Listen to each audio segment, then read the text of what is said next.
This is a video about birds and hope and wood glue.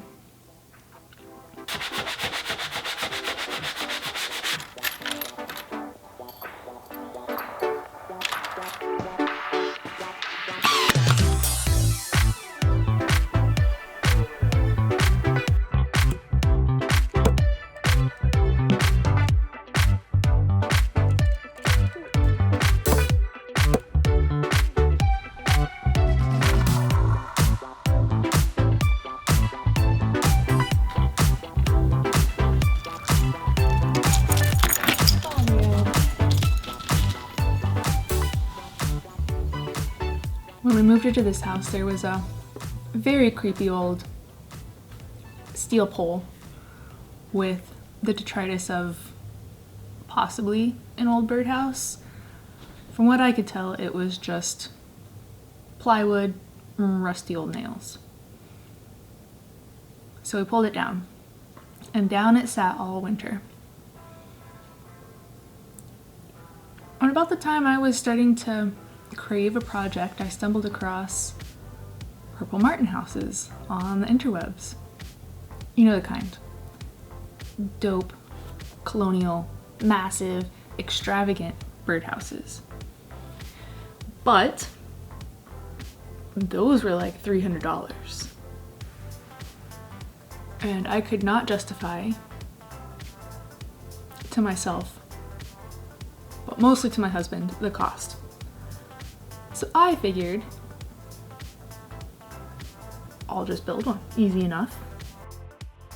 Alright, building code for purple martins included quite a few things actually. Their criteria is, they're picky clients, what can I say? Number one, the birdhouse has to be white. They're attracted to the color, it's reflective, it keeps the nest boxes as cool as possible so the nestlings don't cook inside. Priority. Also, super easy. Check. We're gonna paint it white. No biggie. Number two, nest boxes. Individual compartments need to be at least 6 by 6 by 6 on the inside.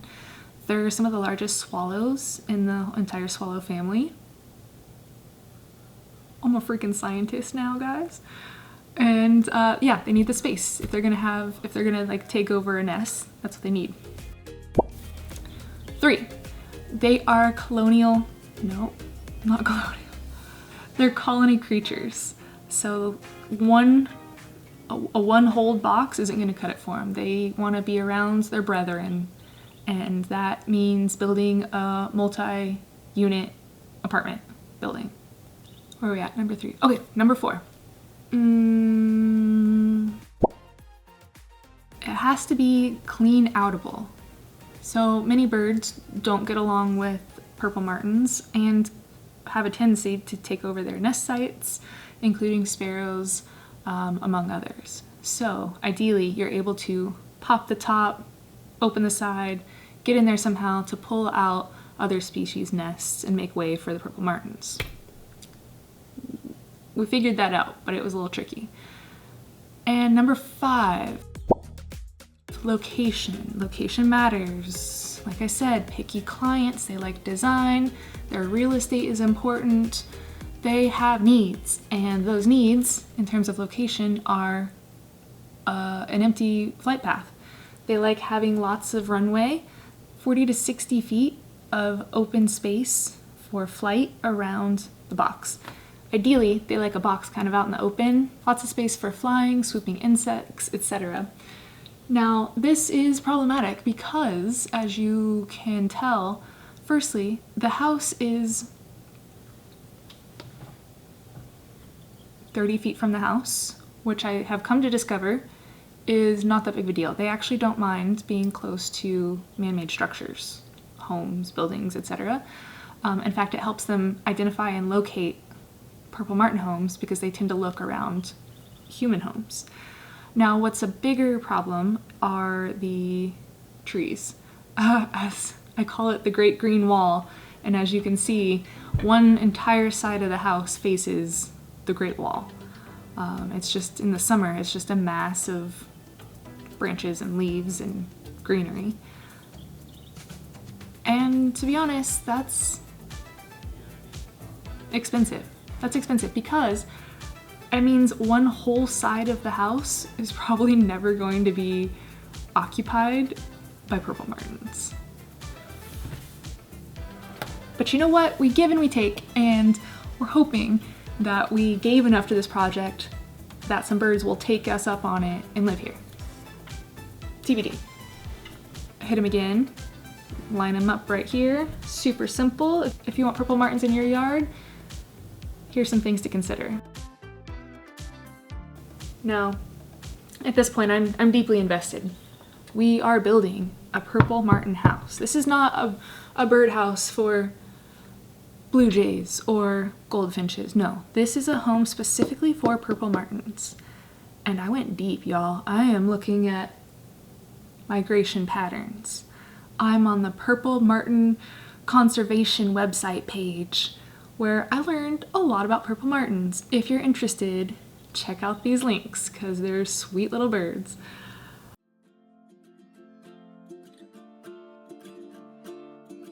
So I set out to attract them. Birds I'd never actually seen before. Turns out purple martins migrate all the way up here to breed, and they're beautiful. They have shimmering blue-black iridescent feathers, but even better, they eat mosquitoes and wasps, making them the cutest free pest control out there. But what I love most is their relationship with people. They rely almost solely on human-built homes for nesting. So if you want martins around, you can't just cross your fingers, you have to provide them a home. This, however, I discovered would be challenging as purple martins are rare in my area, making this a rather ambitious project. But I still had faith because I am delusional. I wanted these birds. They would feel that energy and they'd be here to prove to me that the universe is listening. Or something. I don't know. That was a thought in my head. Probably didn't need to share it with y'all, but it was a thought that I had. Like the modern Snow White. And now that you know what a purple martin looks like, great. Great, but how do I identify one in my yard? Or the other birds that I don't know what they are? Well, that's what this is for. This is Merlin. This is an app that takes you from, oh hey, that's a cute little guy, to that's a male northern flicker in his breeding plumage in like 30 seconds. It's kind of like SoundHound, but for birds. So you can either do sound recordings and it'll identify the species around you, giving you a little list, like a little police lineup. Or you can do as I'm doing here, pop in a little description of what you saw, where you saw it, and it'll spit out the likely suspects in your area. And it's kind of nice. In a world where everything's loud and fast, birding makes you slow down. You start noticing like small specific things, the way a robin hops versus walk, how a wren sounds like it's gargling joy. And this app, no joke, will have you looking at birds a little bit differently. Not to mention gamifying your bird list. So, as you can see here, new lifer.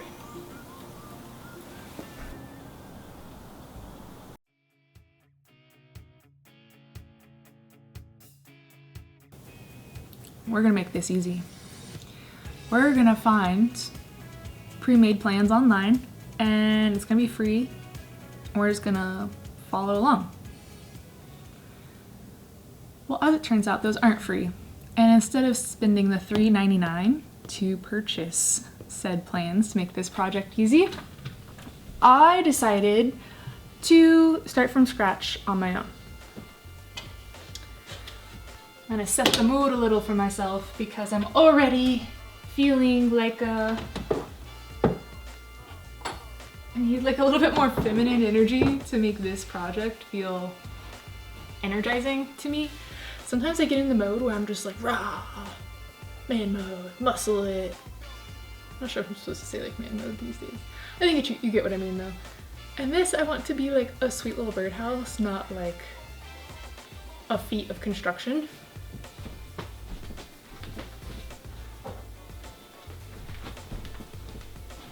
But let me tell you, it was never gonna be a feat of construction. It might actually be like a little bit over-engineered, which I would be so thrilled if it came out. If it comes out sturdy and capable and can be on like a 20-foot pole in heavy wind and birds are safe in there, like that's the goal. And if it's also pretty, hell yeah. Hell yeah, mission accomplished. So that's what we're shooting for.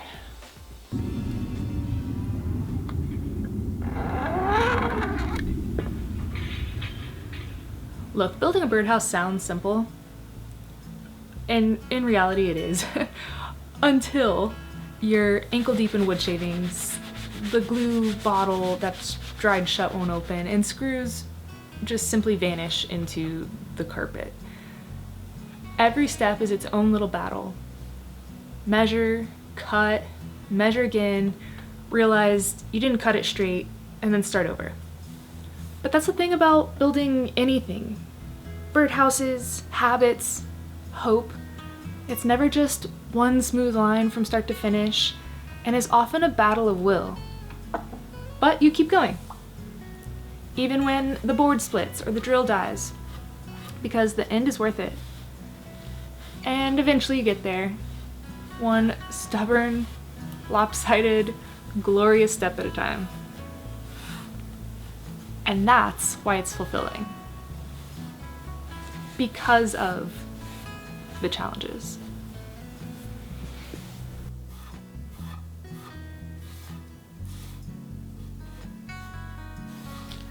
Okay, I'll take you in for a closer look.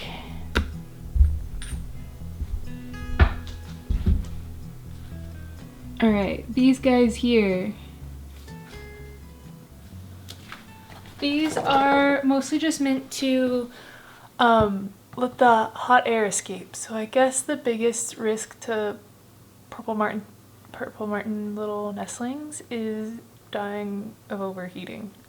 So I'll have some insulation on top, styrofoam, I'll show you in a little bit, and then I'll cover these with some wire mesh, pop that over so no bugs can get in, and that's going to be our airflow.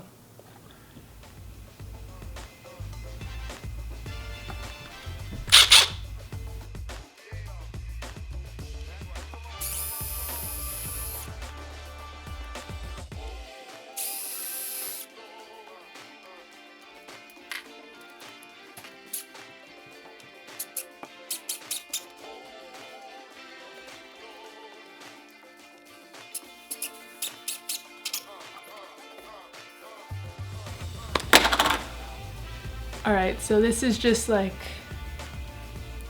this is what project clothes look like. If this isn't what they look like for you, I'm proud of you. You have probably better style than I do. While you've been away, done a few things here that, I mean, it really doesn't look like a lot, but it took some time to do. Added some styrofoam up top for insulation so little birds don't get too hot. Did a little extra primer on the exposed bits. And rather importantly, we put on the porch.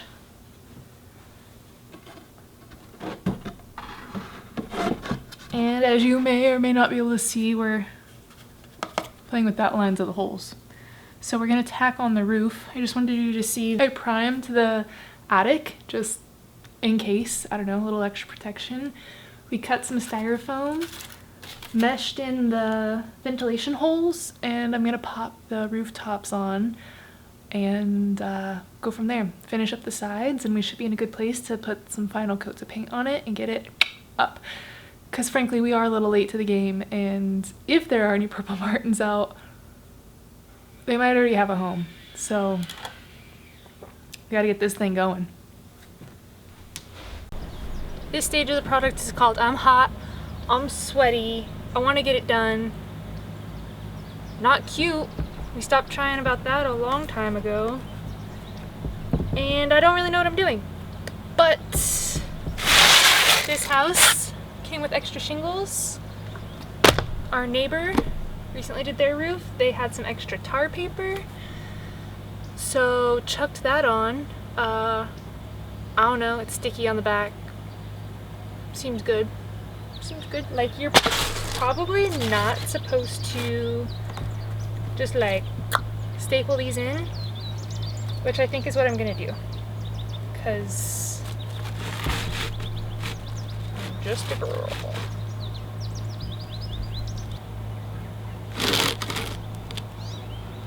I don't actually know what I'm doing. Did I make that clear? Hey, yeah.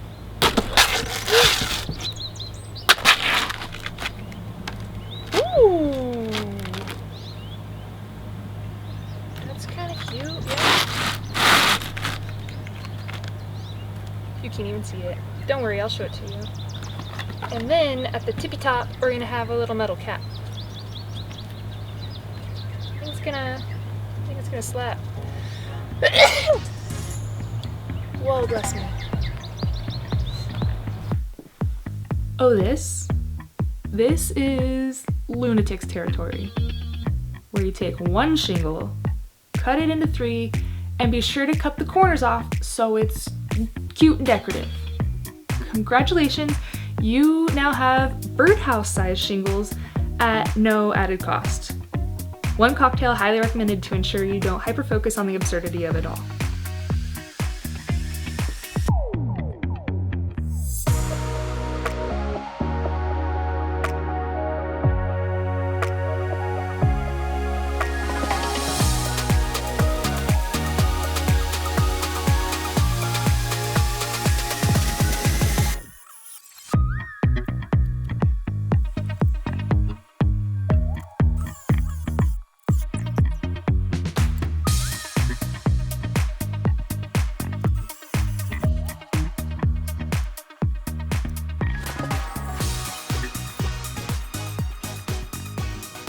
My thoughts had been consumed by birdhouse thoughts. I started to imagine tiny little copper gutters. And I drug my husband down there with me because he came to me from the garage and he said, "What about a bird bath?" And we had the brilliant idea to collect the water from the roof of this monstrosity, funnel it into its own installed birdhouse bath right on the side of the wall. And it was about that time that we decided to leave the house. To leave the house and stop thinking about birds and birdhouses. But I'll tell you what, I haven't gotten rid of that idea. That sounds interesting. I am intrigued in that birdhouse. If you're into design, meaning, creativity in the face of life, I dare you to subscribe to this channel. Maybe you don't care about any of that and you're just here for the birds, in which case, welcome. Please stick around.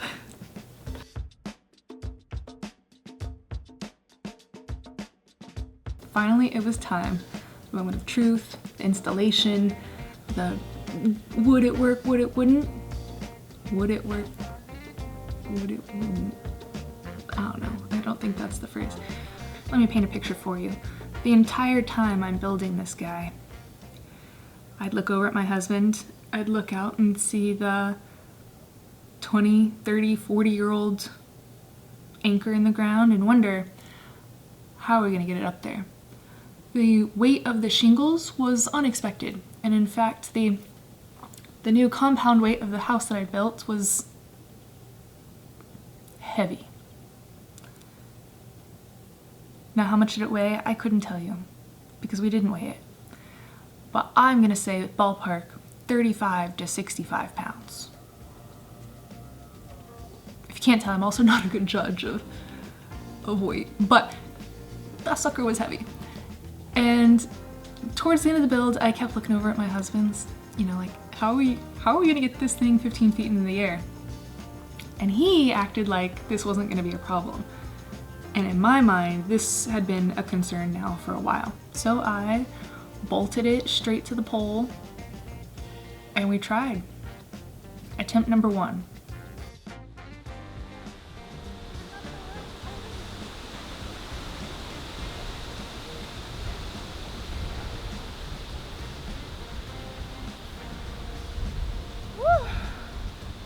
Alright, well I think we could probably do it.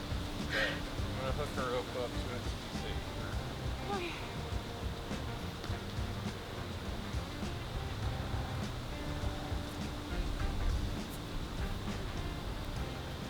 Update.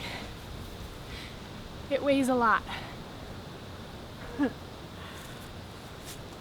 We got it upright. Decided that it was sketchy and even more so heavy, and lowered it back down, which was even scarier. At this point I'm thinking, hey, like, let's go talk to a neighbor, let's get somebody over here to help us out. But no, we are self-sufficient folks, so we decided not to do that, and instead tied the whole thing off to keep it from falling down the hill. Which is great, except for it wouldn't have prevented it from falling in any other direction. But with this semblance of peace, we went for attempt number 2.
Fucking 60 pounds. I was so stressed.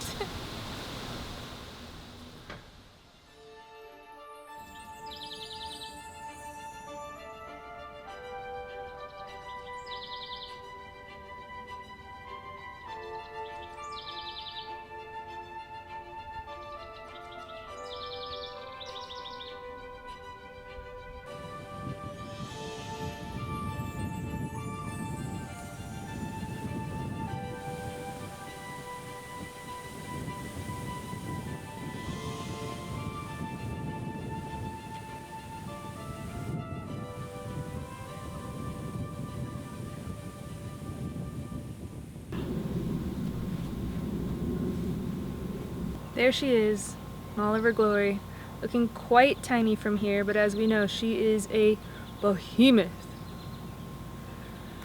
I'm thrilled that she's up, overlooking the yard, bringing an air of grandiosity to this suburban oasis.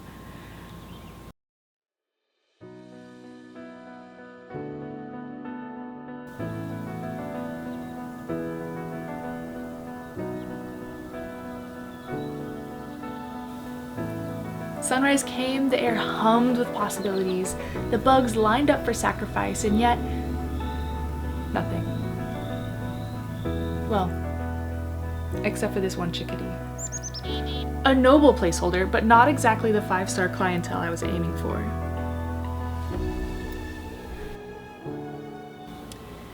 Disappointingly, I have discovered that I've missed nesting season, which means no purple martins this year.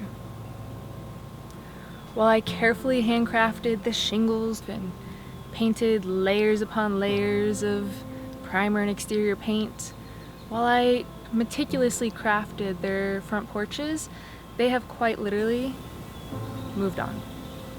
They've built families, they've had nestlings come and go, and they're all just about ready to fly south again. But I built it.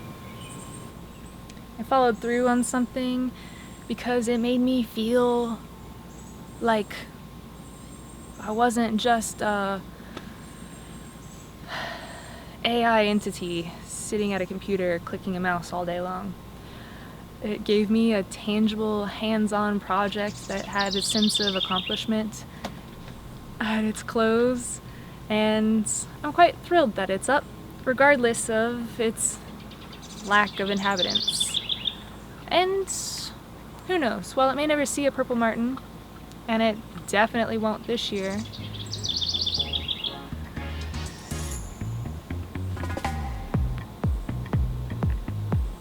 maybe it'll attract something else to reside within its walls.